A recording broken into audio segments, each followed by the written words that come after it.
welcome to my Melton, and if you've seen my videos before, welcome back. I will pre-warn you now, this one's a little bit controversial, because today I am not talking about something in Melton Mowbray. I'm actually talking about Ingle Mills. Now, before you click off, hear me out.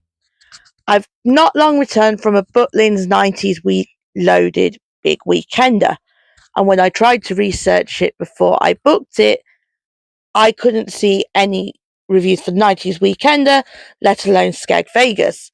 I'm doing the review that I wish existed when I was looking at booking. If you want the tea or want to know whether it's worth going, stick around. What is a big weekender? In short, it's Butlins for grown-ups. No kids.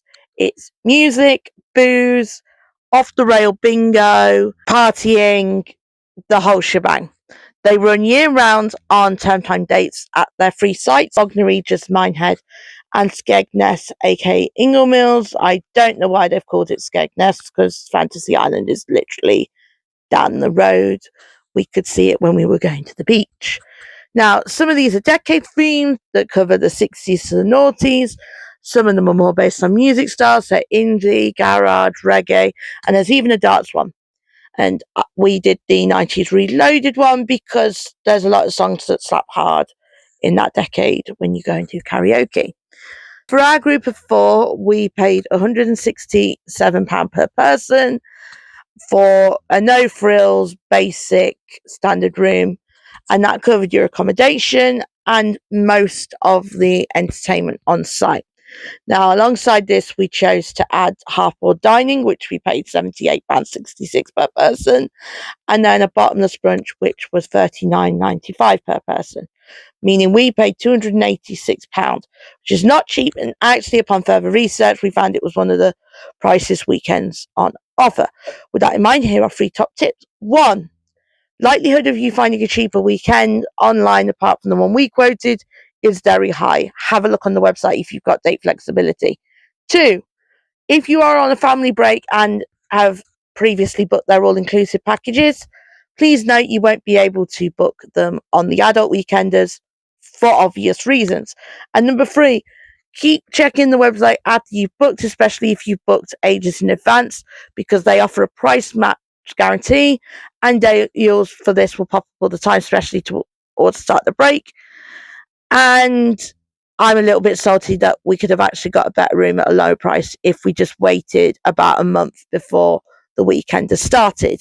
I found booking fairly easy on the website, fairly quick. I did have a slight buffering issue, but that's since been rectified since we booked our holiday. When you book, you get a lovely little confirmation email alongside a PDF of do's and don'ts, which is in essence how much alcohol you can bring, don't wear a controversial costume, etc.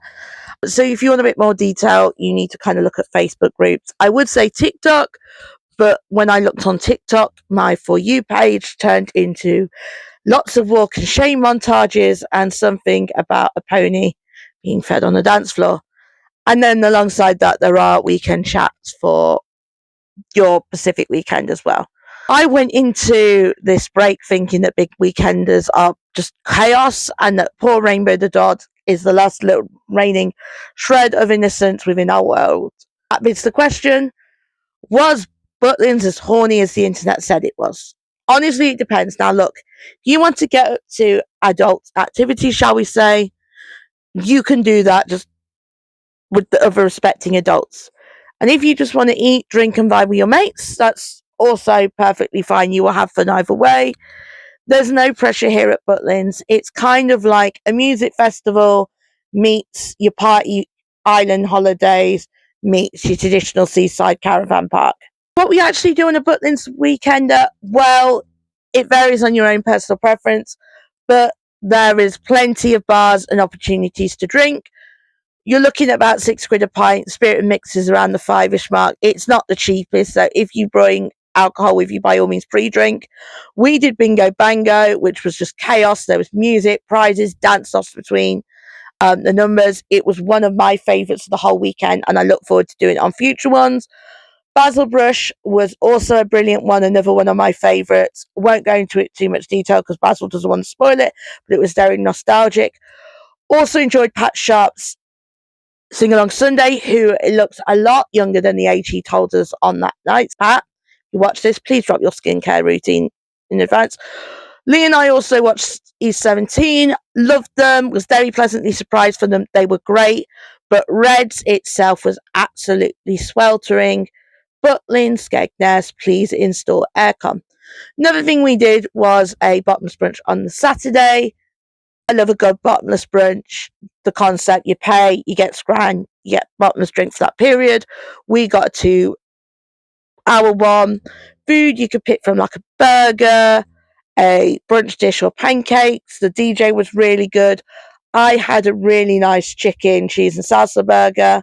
Only things I would say that are kind of like, are one, the cups of plastic, which don't look the prettiest, but you can take them outside, so yay.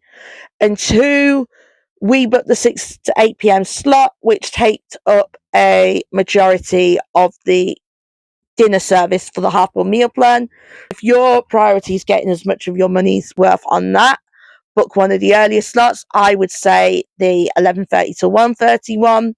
Or if pre-drinking is your priority, so that you're fairly wavy for the late evening entertainment that kicks off around the 9:10 mark, I would go for that 6 to 8 slot. Ultimately, which one you go to depends on your mood. There is a 3 to 5 slot as well if you kind of want something a bit more in the day. Ultimately, it's what works best for you and your group. As for rooms, we stayed in a standard one. It was very basic. You had a bed, you had your bathroom, you had a kettle, there was a wardrobe. That was it. Nothing really fancy. Oh, we had a telly as well. And the showers worked by rope cords, which was very awkward. And our bed was slightly squeaky. Bear that in mind.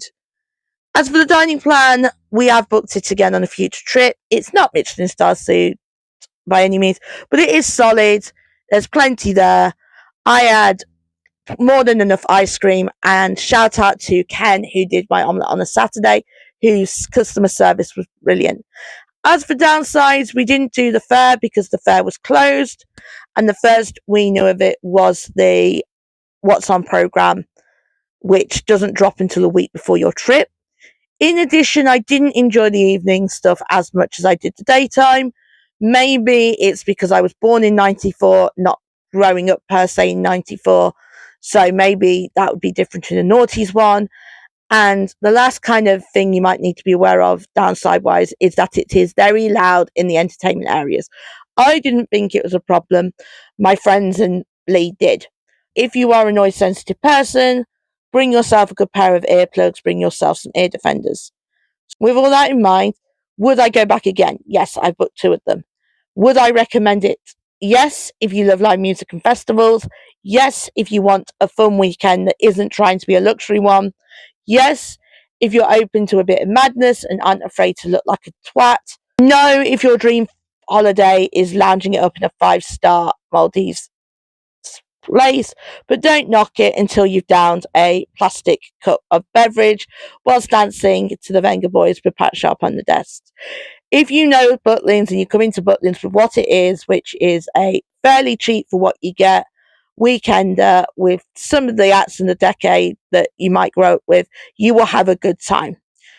Let me know in the comments if you want to see another review when I go to the Naughties weekend in September, or whether or not this review gave you all the info that you need in order to make your decision about whether to book.